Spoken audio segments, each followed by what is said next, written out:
Tem gente desistindo de trocar de moto no Brasil. Não porque não quer, não porque não precisa, mas porque simplesmente não consegue mais pagar. O cara olha o preço, olha a parcela, faz a simulação do financiamento e vai embora da concessionária com a mesma moto que entrou, porque a conta não fecha. E essa cena, que deveria ser uma exceção, virou rotina em todo o Brasil. A moto sempre foi símbolo de liberdade aqui. Para muita gente, foi a primeira conquista grande da vida adulta, o primeiro veículo próprio, o que pagava as contas, o que levava o filho na escola, o que dava mobilidade quando o salário não dava para carro. E agora essa mesma moto, a moto popular, simples, de uso diário, começou a virar artigo de luxo. E quase ninguém tá falando disso com a seriedade que o assunto merece. Trocar de moto tá começando a virar privilégio no Brasil. E esse é um problema que vai muito além do mercado de motos.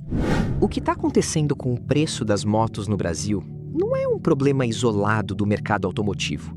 É um sintoma de algo maior, de um país onde os custos subiram, os salários não acompanharam e o crédito ficou mais caro exatamente quando as pessoas mais precisam dele.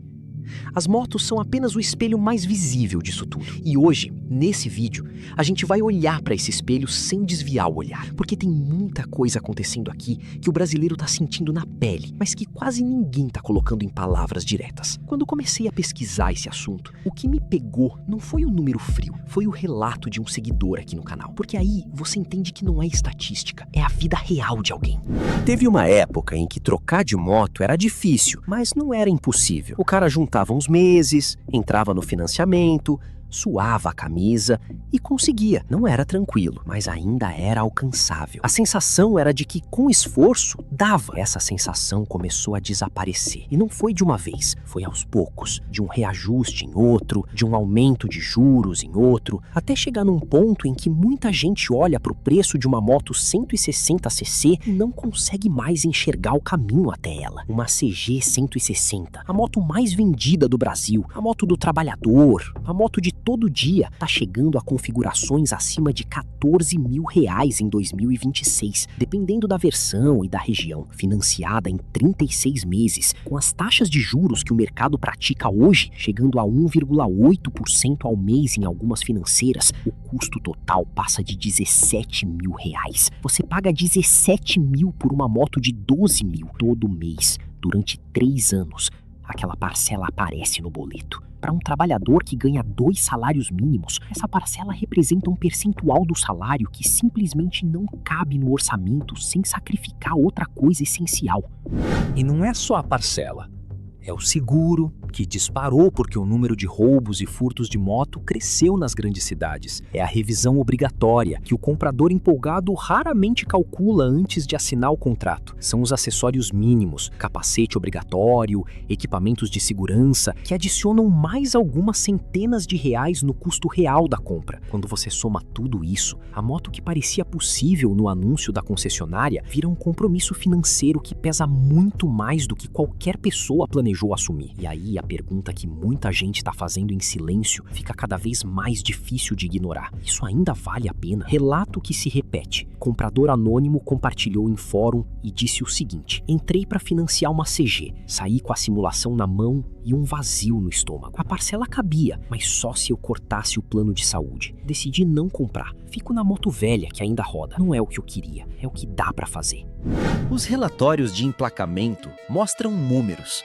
Mostram crescimento, market share, tendências de segmento. O que eles não mostram é o brasileiro que foi à concessionária 3 vezes em 6 meses e saiu sem comprar nas 3. Não mostram o entregador que está rodando numa moto com 80 mil quilômetros, porque não consegue entrada suficiente para financiar uma nova. Não mostram a família que planejava trocar de moto e acabou adiando mais uma vez, porque o dinheiro que tinha guardado não foi suficiente com o aumento de preço que aconteceu no intervalo. Esses brasileiros não aparecem em nenhum gráfico, mas eles existem, em número muito maior do que qualquer estatística consegue capturar. O financiamento, que deveria ser a solução, virou parte do problema. As taxas de juros para compra de moto no Brasil estão entre as mais altas do mundo para esse tipo de bem durável. Quando você compra uma moto financiada aqui, está pagando entre 60% e 80% a mais do que o preço de tabela ao final do contrato. dependendo das condições. Em países com crédito mais acessível, essa distorção não existe. Aqui, ela é naturalizada. O comprador aceita porque não tem outra opção e porque ninguém coloca esse número de forma clara e direta na conversa de venda. O vendedor fala de parcela, nunca de custo total. E a diferença entre os dois é o dinheiro que sai do bolso do brasileiro e vai para o sistema financeiro.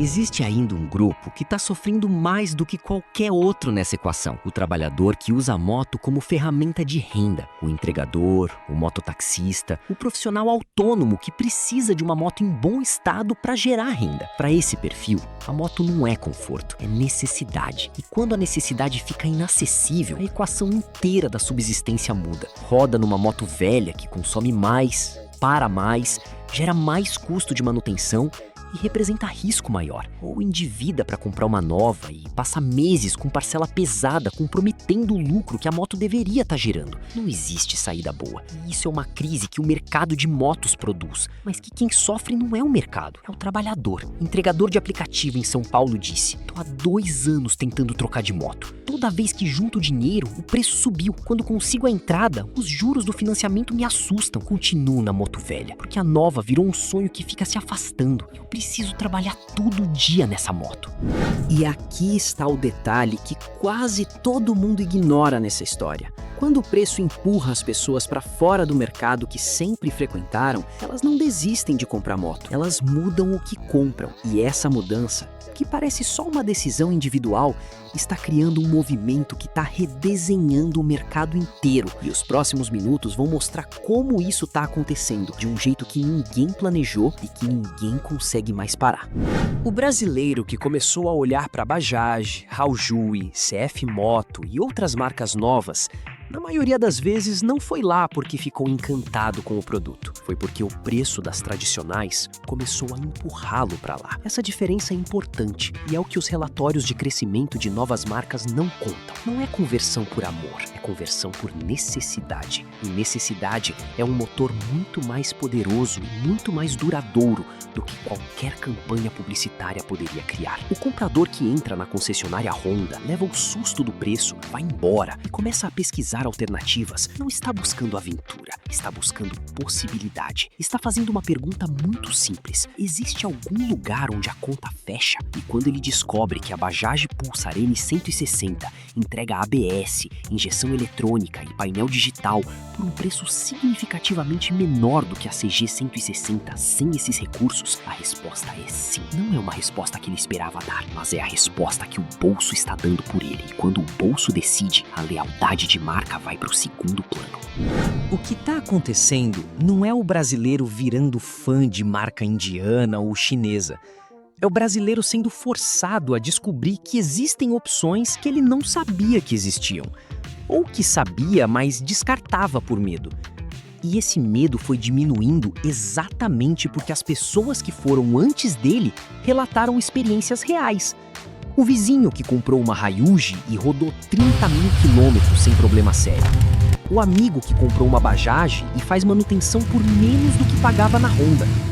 Cada relato positivo é um tijolo de confiança que vai construindo um mercado novo, não planejado por nenhuma marca, mas criado pela pressão econômica sobre o bolso de milhões de brasileiros ao mesmo tempo. Não foi uma escolha, foi uma saída. E quando muita gente encontra a mesma saída ao mesmo tempo, ela vira um movimento. Os dados confirmam o que a realidade nas ruas já estava mostrando. A Bajaj cresceu 60% no Brasil no primeiro quadrimestre de 2026. A Shinerai é a terceira marca mais vendida do país. A Haojui cresce consistentemente. Esses números existem e são reais. Mas o que eles não mostram é o rosto das pessoas por trás de cada emplacamento. Não é o entusiasta de tecnologia que decidiu experimentar algo novo. É, em grande parte, o trabalhador que precisava de uma moto e não conseguiu pagar a que sempre quis.